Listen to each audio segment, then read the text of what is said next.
Lawrence bwetubeera nokushabeera complaining naye ebisaati byo biina wayinza obuuza ebibuuzo ga nti waliwo obuzibu Lawrence. Sir Lorenzo on the cameras bradi wange ogamba otya Gerald naye tukubuzaako nani omulaga tabuza kansala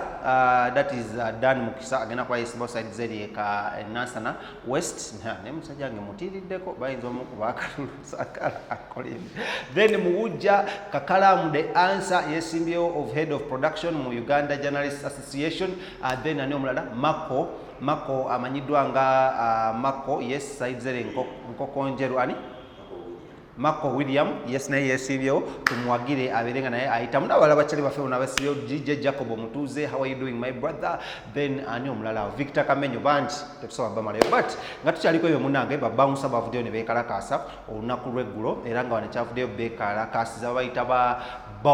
Bouncer Association of Uganda bano nga balimu ebiwayi bibiri waliwo ekikulibwa omukulu amanyiddwa nga Tone Sempijja mukimanyi bulungi nnyo ng'akulira ne ba promoter ne ba bouncer sides eyo nabawo n'ekitundu ekikulibwa omukulu ono gwegenda okulaga mu colours something yes eggulo beekalakaasiza bavuddeyo ne beekalakaasa mu nsonga nga tebavuddeyo kukwata bipando bagenda ku luguudo wabula bavuddeyo ne beekalakaasa mu peaceful demonstration conference zaabwe nga bagezaako okubira omulanga eri president w'eggwanga Yoweri Kaguta Museveni abate ekisooka tata bonga wabula ate abantu bakolagana nabo basooka nga bakola emirimu gino egy'enjawulo. They were saying that one of the reasons why they are not working is because bars are still closed, artists are not performing, and then other ministers, other security organizations are taking over their jobs because they believe that these bouncers ain't professional. Oshekede balowooza muno bano ababouncer tebali professional enough tisiba kugu ekimala era ne bagamba muno if you look at the way they've been doing their work it's not because that bebatta radio no it's not because that bakuba abantu kumabala no but because they try to keep law and order in the society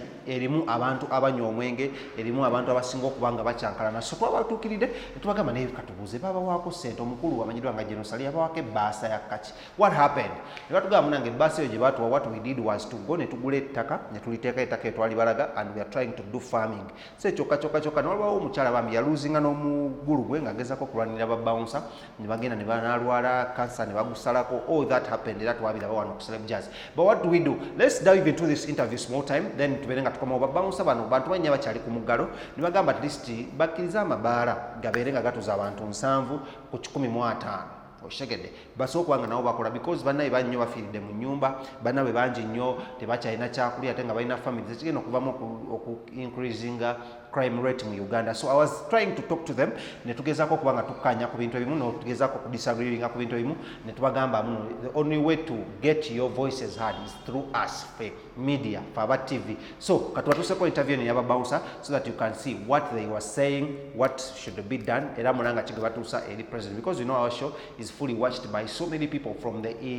the ministries ezenjawulo from the parliament from everywhere from law societies so let's dive into this interview njibatuuseko nabaddeyo era kisiro nekyali wange abeera ku kamera mwita Sir Lawrence naye toyinza okukola kiki mu subscribe wano ku Celeb Jazz ate tubeere nga tulaba interview eno fenna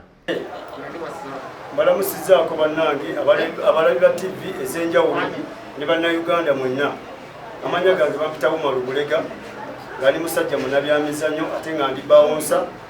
nze ndi founder ow'ekibiina kino ekigatta babawunsa bonna mu ggwanga lyaffe lya Uganda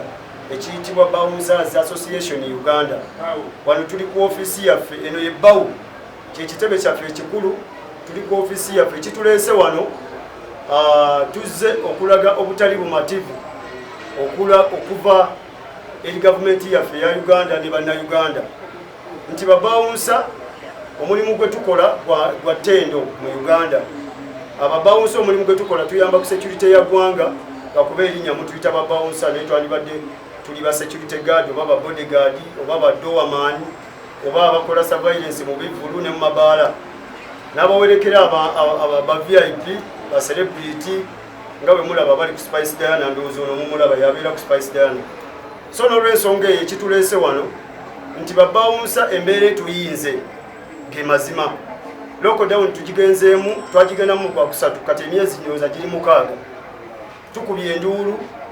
mu bitongole byonna ebya Uganda ebikuuma ddembe ne ministry ne gavumenti yennyini ya Uganda kiganye twasaba ekyokulya kyabula ne tubaga abannaffe tusaba ku mirimu batuteekeko tuteekeko mu bitongole ebimu ebikuumaddembe kuba tukola mulimu gwa security kyagaana ne tusaba tibannaffe oba kigaana tulina sako zaffe nga babawunsa katusabe abakulu bekikwatako nga ministry ne gavumenti yaffe ya Uganda nti batuyambe batuterekoko sente mu sako yaffe oba ebifo byaffe bikyali biggale amabaala n'amakiraabu n'ebivulu bayimbi tebalina bwe bayimba betubadde tukolera tetugamba nti kati katukole bwetti afazaali kabatutereko sente mu sako tusobole okubeera nga bannaffe bano bemulaba bammemba bajja mu kibiina muno abatali bammemba ba sako batandike okwerijesalinga mu sako abali mu sako beewole tusobole okubeera nga betandikirawo bubizinesi obutonotono oba abalinawo obulimu obutonotono babeere nga batandikirawo bakyala baabwe bubizinesi basobole okubeera nga bayamba famire zaabwe banange kyagaana kyetuvudde tugamba nti naye kiki ennyo bannaffe bano bazze batukubira amasimu ne tugamba neffe tubakolere ki tetulina sente sako sente ezaalimu twaziwoola bannaffe muloko dawunyawo yakyakira ennyo neziggwawo katukubire gavumenti omulange tuyambe bannaffe ne batugamba nedda mwe mutuyambe mwe mennyini netugamba kakati katuyite amawulire tulage eggwanga embeera gye tulimu nti n'okuziika tuziyise bannaffe mwezi okuwedde tuzisa bakanyama basatu naye nga tebalwadde atunuulira abaana be n'atunuulira mukyala we n'atunuulira nnyina baalabirira n'agwa eri n'afa olwa stress ne tugamba nti katujje wano mu kamera za TV ez'enjawulo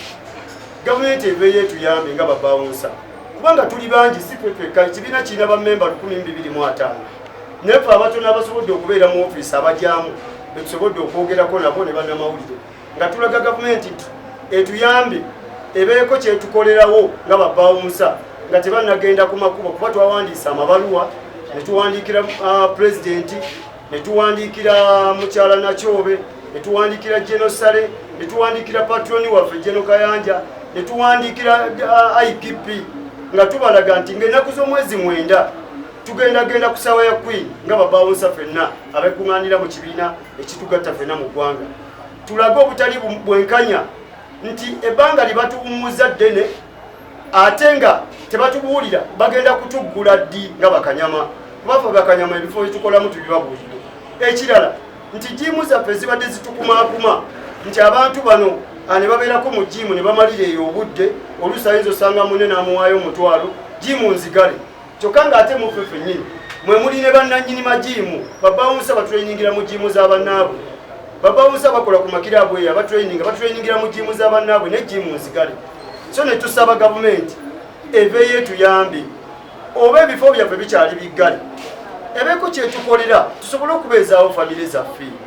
nti bwe tuba tetwafuna kyakulya na kuyambibwa kwonna mu ngeri yonna ebeeyo etuyambe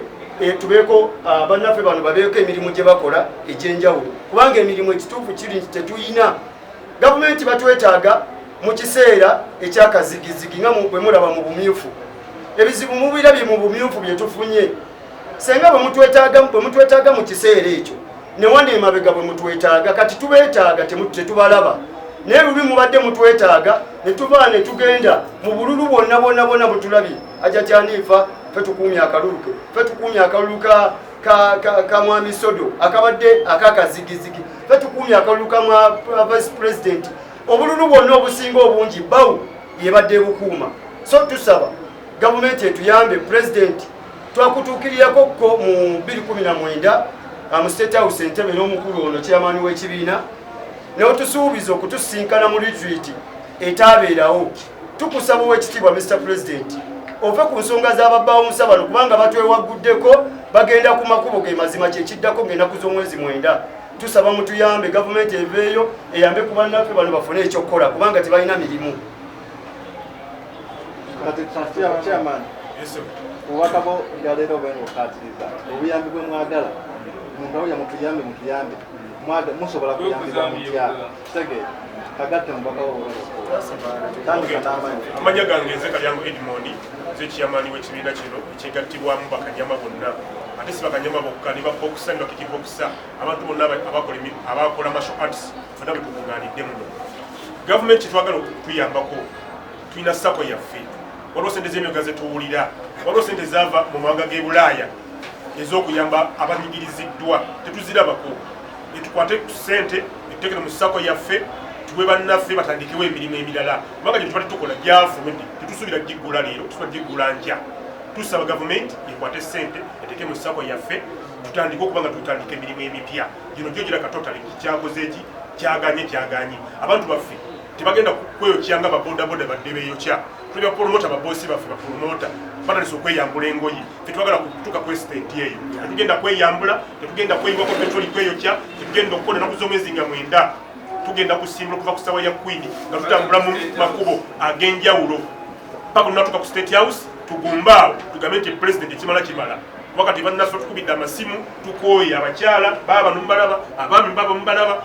tuyiseeko abatini okulaga obwennyamivu bwaffe n'embira gye tuyitamu embi tetukyalya fena tukoze tuweddewo tulinga ekitagasa so tusazewo nga mwenda ffenna si bwe kiri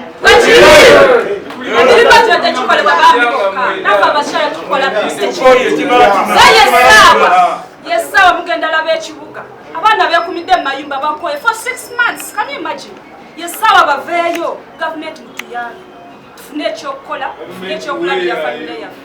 Bwana Umar, natandikako ku mulimu gw'okulima lockdown yakatandika twabala kulima gugwerera ko twasizo nime yakusika sofa nja kwebaza omukulu Jenosale yatuwayo ku ssente z'okutegeka omukolo zitwafisaako milioni 10 twali kutegeka mukolo nga tutongoza ekibiina kyaffe okusente zitwakolako omukolo ezafikawo twagulamu akataka naye kaali katono nnyo yiika 3.5 katono nnyo kubanga tusukka mu 1000 n'okusoba so kati akataka katono nnyo twalimako emimonde n'obusooli tebinnakula bikyagenda mu maaso naye nga kuko katono nnyo.